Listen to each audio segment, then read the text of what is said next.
The first week I arrived, I was met at the back door by local folks who were bringing in flats of blueberries. And it was remarkable. That's Ken Cardone speaking. He's the executive chef at Bowdoin College in Maine.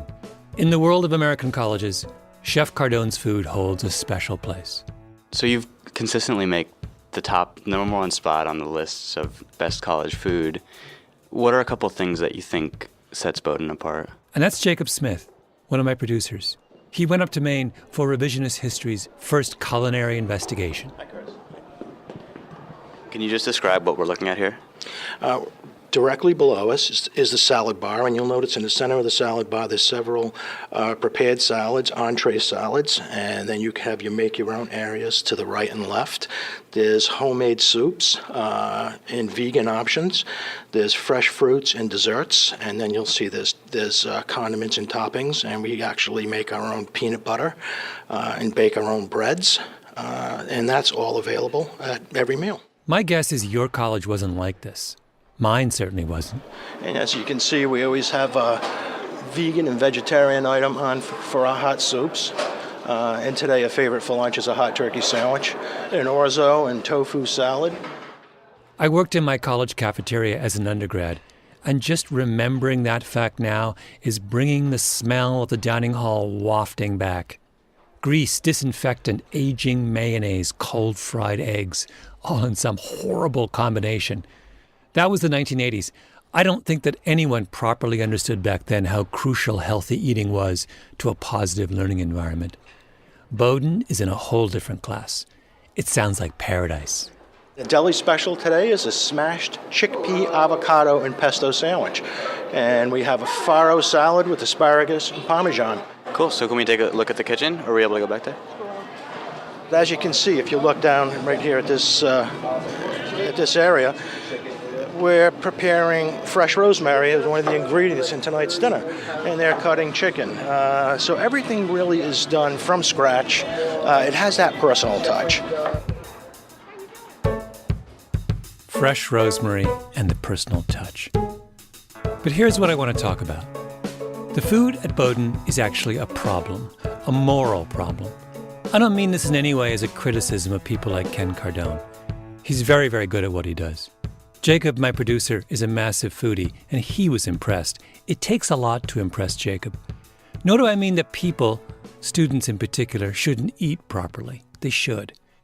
My point is that every choice we make, even if it's the right choice at that moment, has larger consequences, some of them unexpected and paradoxical. And Ken Cardone's amazing food is one of those things.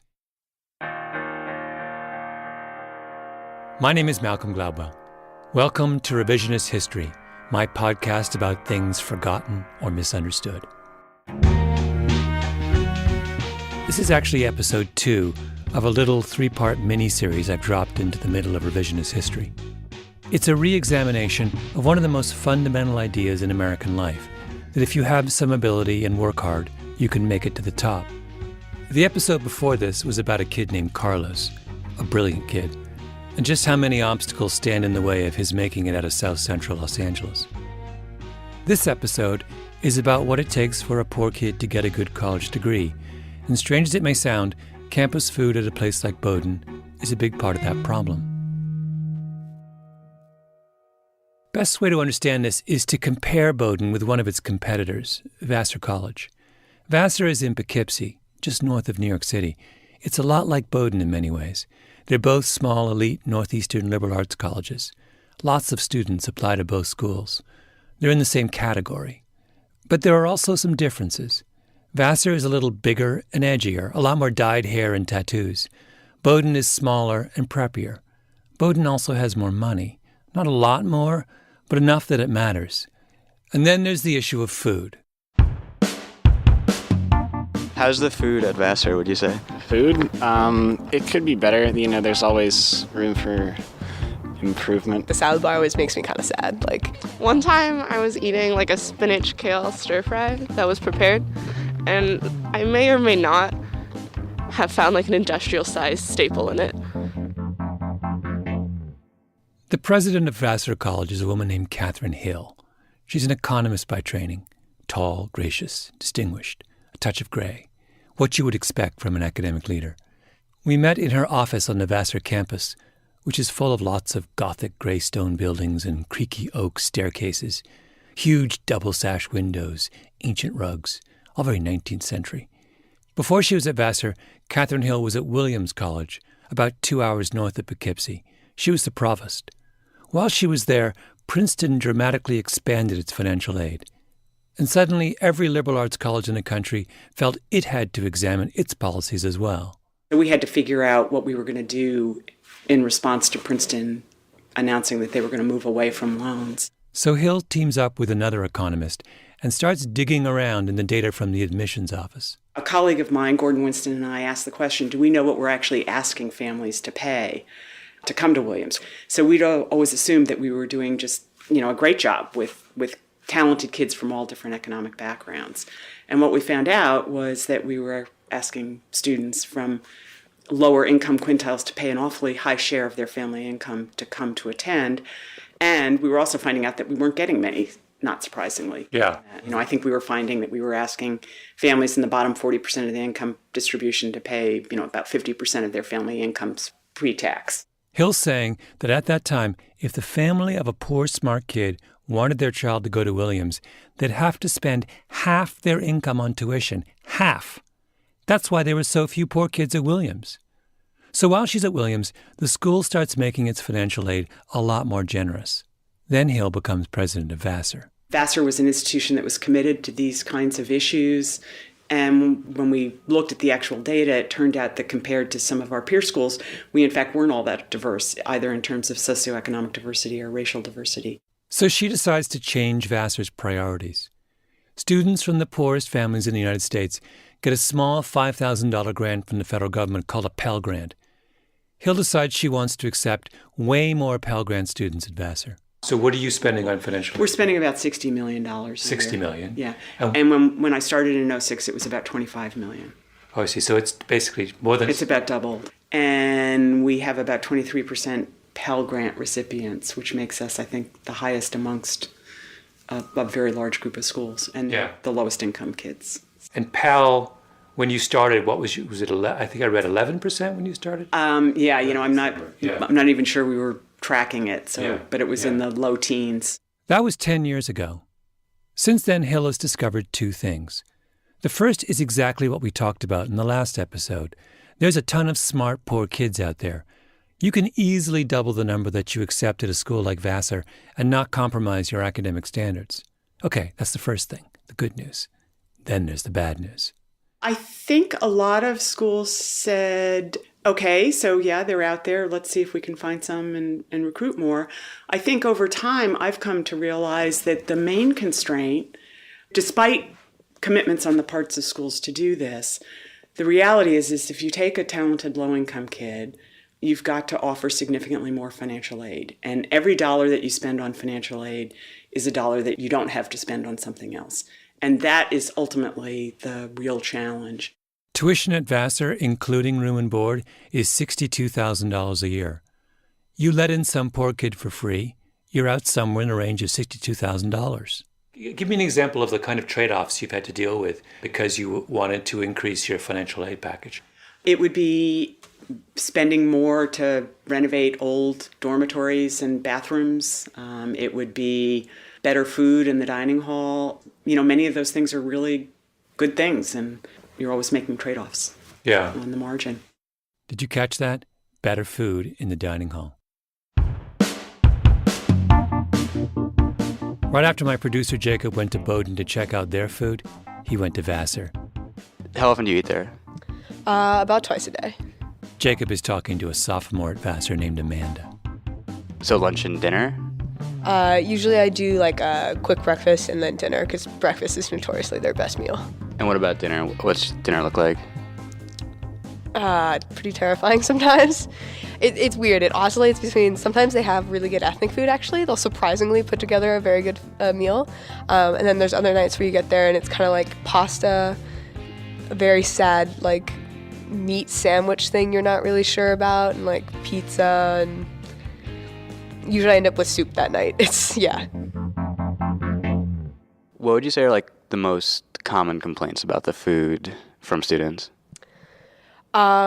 Usually lack of variety of taste. Also, some people, it's kind of gross to talk about, but like claim it really gives them indigestion. Like they're not happy with the quality of the food.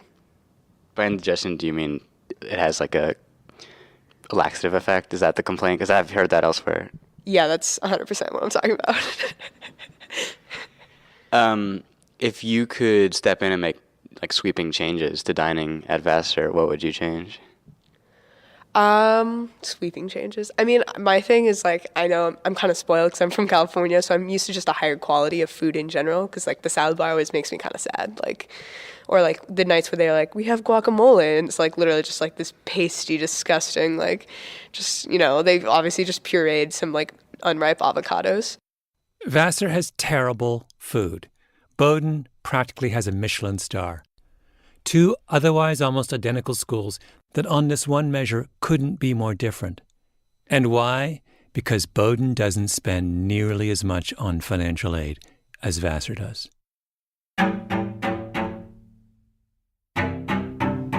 Now, I don't want to single out Bowdoin as some kind of moral villain. There are lots of private colleges in the U.S. that do a far worse job than Bowdoin at educating low-income students. But just listen to these numbers. 23% of Vassar's undergraduates are on Pell Grants. That is, they come from the poorest part of American society. At Bowdoin, just 13% of students are on Pell Grants, so just over half as many as at Vassar. The New York Times does something called an Access Index, which measures how good a job a college does at opening its doors to low-income students. The way the index works, an average score is 1. If you do better than average, your score is greater than 1.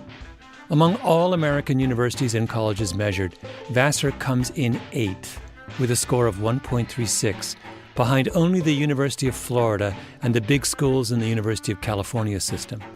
It is the most open and accessible private school in the land. Bowdoin is 51st at 1.05, just above average. If you want an example of a school that does really badly in the New York Times Index, New York University. NYU is a 0.65, which ranks it 156, which is appalling. Now, why does this matter? We don't want all schools to be the same. What's wrong with a system where one school spends its marginal dollar on gathering the most interesting and diverse group of undergraduates possible, and then another school spends its marginal dollar on artisanal cheese? It shouldn't matter, right? But if you dig into the way the university system works in the United States, you discover that it matters a lot. Bowdoin and Vassar are connected. I'm back at Vassar. I'm sitting in a small conference room in the main administration building. In front of me is Robert Walton, Vassar's vice president of finance. Vassar might be the home of the edgy and the tattooed, but that's not Robert Walton. He's a numbers guy, white hair, carefully trimmed beard. He's got the school's budget open in front of him. So if we look at our total budget, sort of what we actually spend, it's about $175 million. And if you think about it in just big groups, about 2/3 of that are fees that we collect from different sources, and about 1/3 of that budget comes from the endowment. Yeah. Now, the tuition bucket, how does that break down? We are like many schools like us. We have sort of a barbell effect. That's a slightly inelegant metaphor, but it works. We tend to have a grouping at each end, those who have a full ability to pay and those who have low ability to pay. The math looks like this. There are 2,450 undergraduates at Vassar. 1,000 of them are on the wealthy end of the barbell. They pay full tuition, or close to it. That comes to $60 million a year in revenue. The rest of the students at the other end of the barbell pay about half that much. They're the ones receiving some kind of financial aid. There's way more of them, but they contribute much less to the bottom line. So Vassar makes up for that lost revenue with money drawn from the endowment. I've grossly simplified matters to the point where if Robert Walton hears this, he'll cringe, but that's basically how the finances at Vassar work. A couple of questions. Before you went, you made this shift, which was, roughly 10 years ago? Roughly 2007. 2007. Yeah, it happened mid-year, sort of, so it's a little hard. That's Marianne Bregeman, Vassar's head of strategic planning. She's sitting next to Walton, formal business suit. What would your percentage of full pay have been back then in the earlier era, roughly? We were around 75, 80, let's say. 75 to 80% of students paid full tuition back then. This is an important point. The barbell used to be heavily weighted on the high, full-paying end and have almost nothing on the other end.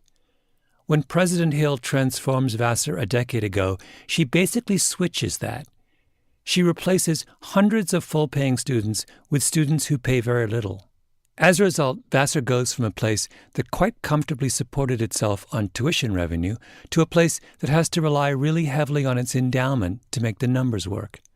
Now, Vassar is wealthy enough to pull that off. It all adds up, but barely. They have no wiggle room.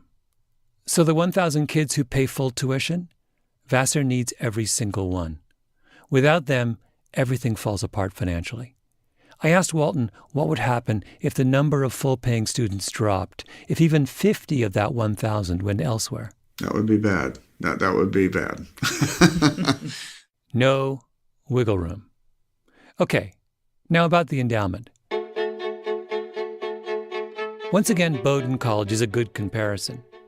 Bowdoin starts 2015 with an endowment of $1.4 billion. They make a healthy return on that, which they divide up. A quarter of it goes to pay for financial aid. 3/4 of it goes back into the endowment. That 3/4, incidentally, comes to $120 million. So to put it another way, Bowdoin had a $120 million cushion last year. What I've just described explains how endowments at elite universities keep getting bigger and bigger. They earn way more on their endowment every year than they need to balance the books. This is a bit of an aside, but here's a really extreme example of the endowment cushion. Princeton. They start 2014 with $20.6 billion in the bank.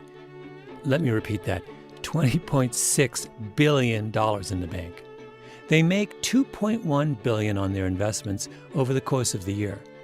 After they've covered their costs and paid for all their financial aid, they had $700 million left over. And after you add in all the other money they raised, Princeton ends the year with an endowment of $22.7 billion. Princeton is a perpetual motion cash machine. There is literally no way they can ever run out of money. If they wanted to build a $500 million dormitory with marble staircases, mahogany floors, and solid gold bathroom fixtures, they could pay for it out of petty cash and still bank $200 million. That's wiggle room. By the way, given that fact, you might wonder why anyone would ever give money to Princeton. Good question. I have way more to say about this subject. That's what next week's episode is about. But let's go back to Vassar. Things are a lot more complicated there. They have about $1 billion in their endowment. That's less than Bowdoin. But for Vassar to cover their expenses, they need to take out significantly more from their endowment than Bowdoin does, so they don't have the same kind of cushion. Last year, in fact, Vassar had a bad year, and they ended up withdrawing more than they earned. You can't keep doing that year in and year out and survive as an institution. No wiggle room. So what are Vassar's other options? Well, they could get smaller. One of the reasons Bowdoin is in such better shape is that Bowdoin has only 1,800 students. Vassar is more than a third larger. If Vassar were Bowdoin's size, then suddenly they'd have 650 fewer students to subsidize with their endowment. If I said to you, completely hypothetically, I want you to run this college in such a way as to maximize the amount of financial resources available, would you shrink the student body? In a perfect world, that would be the technique I would prefer. That's Vassar's VP Robert Walton again. Note that he says, in a perfect world. But of course, that's the last thing Vassar would ever do. It would be totally self-defeating.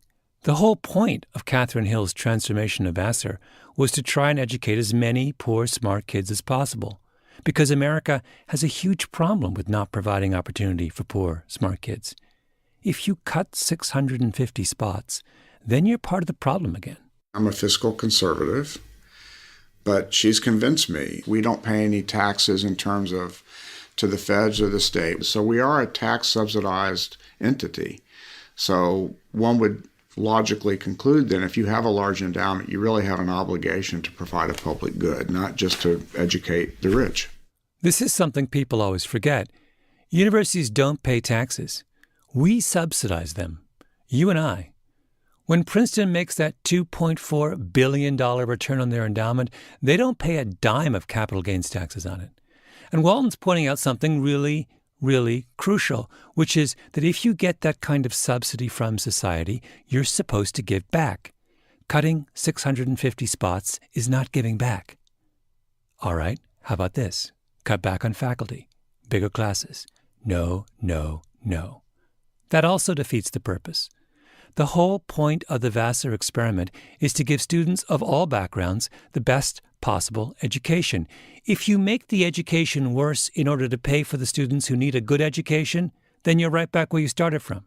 The point of Vassar is that the best education comes when you mix students from all backgrounds.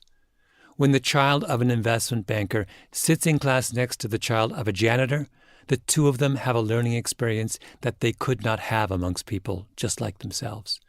That's what they're trying to protect. So what do you do if you're Vassar and you're trying to protect that idea of what an education is? You have only one option. You tighten your belt as tight as you can. You don't do anything extravagant. I worked with a college at one time, which are going unnamed, that opened a new residence hall in the last 5 years that was all singles but had double beds. Basically, the dorm was a high-end hotel. You know, there are these amenities that some schools do that are just kind of crazy and over the top. But they do all kinds of things. They have more money for speaker series than we do. We can't pay Bill Clinton to come and speak for $300,000 like my prior institution did. Things like that. Bill Clinton, the ultimate college amenity. The problem with belt tightening, though, is attracting those 1,000 full-pay students, the ones whose money Vassar desperately needs. Who are they? They're the children of professionals, upper middle class and upper class, Manhattan, Beverly Hills, Boston, San Francisco. They grew up privileged. They have certain expectations about lifestyle. Those amenities that Bob Walton says are kind of crazy and over the top, that's what these kids are used to. So this is what keeps Catherine Hill up at night. How can she keep those wealthy kids coming to Vassar if she can't provide them with the lifestyle that they're used to? We are operating in an economy right now where income inequality has increased over the last 30 to 40 years. So we are looking to attract talented students from high-income families. These are kids who have grown up with their own bedroom and their own bathroom, and when they come looking at college campuses, those are some of the things that the families are looking for. Vassar asks those kids to do without some of the luxuries they were raised with, and that's a hard sell. Every time another school with which we compete makes a different decision and doesn't spend it on financial aid, then it puts us in the position of being in a tougher position to compete for the full-pay students. Oh, I see. You mean if another school spends less and builds a fancier X, and you don't have the fancy X? Yeah. Then they're gonna take some of those kids away from us who want the fancy X. Hill didn't name any names, but you know who she's talking about. She's talking about Bowdoin. And the kids she worries that Bowdoin will take away are the kids from Beverly Hills and Manhattan who grew up on beautifully ripe avocados and freshly cut rosemary.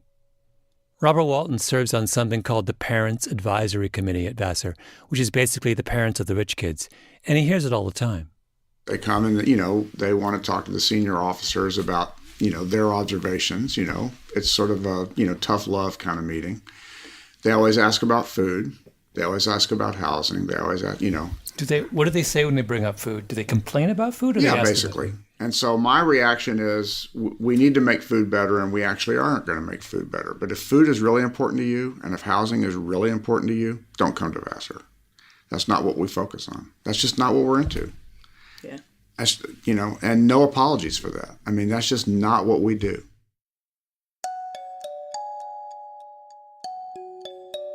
This is why I said at the beginning that food is actually a moral issue.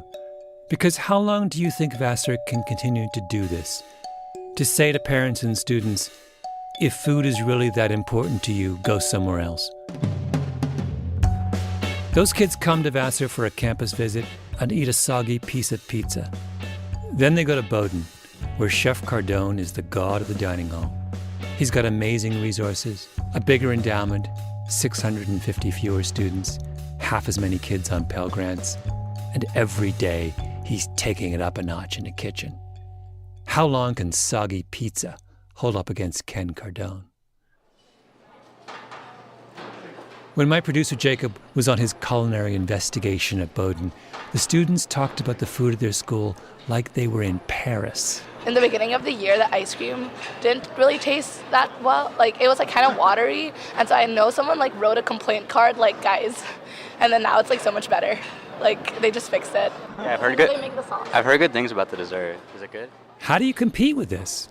On your first day on campus, there's this lobster bake where every student on campus has the choice of having a lobster for dinner or a steak or a vegetarian option. It's really phenomenal. If I were like to ask you, maybe like a prospective student was coming to campus and they were asked about the food, what would be your one sentence pitch, or how would you describe it? It's sort of indescribable in the way that you can't explain to someone how it's always changing and it's always fresh and it's always different and pushes you to try new things, which is, I think, what college is all about, which is experimenting and reaching out to new worlds. And, the fact that the food here helps you do that as well is incredible. I cannot get over how excited this kid is about the food at Bowdoin. Do you think he talks this way about his professors? Oh, have you tried things that like you wouldn't have tried otherwise? Like what kind of meals or dishes? Oh, wow. The other night I had an eggplant Parmesan pancake. I don't think I could have even told you that was a real thing until I had it. I walked past it and didn't grab one, and I went back, I might as well. And it was phenomenal. I had 6, actually. Eggplant Parmesan pancake. I mean, this is completely absurd. This is everything that's wrong with American colleges. We had venison here during deer season. It was really just fresh, locally sourced, different kinds of meats that I would never expect to see in a college dining hall. There's only one solution. If you're looking at liberal arts colleges, don't go to Bowdoin. Don't let your kids go to Bowdoin. Don't let your friends go to Bowdoin. Don't give money to Bowdoin or to any other school that serves amazing food in its dining hall. Because every time you support a school that spends its money on amazing food, every time you cast a vote in favor of eggplant Parmesan pancakes and lobster bakes and venison during deer season, you're making it harder and harder for someone like Catherine Hill to create opportunities for poor kids. Suck it up and go to Vassar. Send a message to the Bowdoins of the world about what really matters. Fresh fruit is atrocious. Sometimes we get bananas, and then sometimes we get strawberries or grapes. But those are like, strawberries and grapes are like, those are a big deal. Like, you go steal like 5 cups of that. So You pocket them and run out with your pockets full of... Absolutely. I'm not joking. This is Amanda again, the Vassar sophomore who complained about the guacamole. Amanda, the spoiled Californian, as she described herself. But I will say this for Amanda. She gets it. She understands what's at stake. Atrocious fresh fruit is a small price to pay for a little social justice. I still complain regularly about the food and whatnot, but I just feel much better knowing that that money's going towards something useful. I would much prefer that our school be giving money to that than trying to make our food better, Worst case scenario, you get the minimum meal plan and you can eat out. It's not a big deal.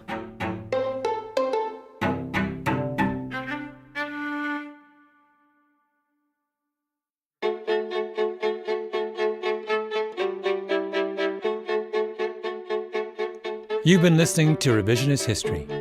If you like what you've heard, do us a favor and rate us on iTunes. You can get more information about this and other episodes at revisionisthistory.com or on your favorite podcast app.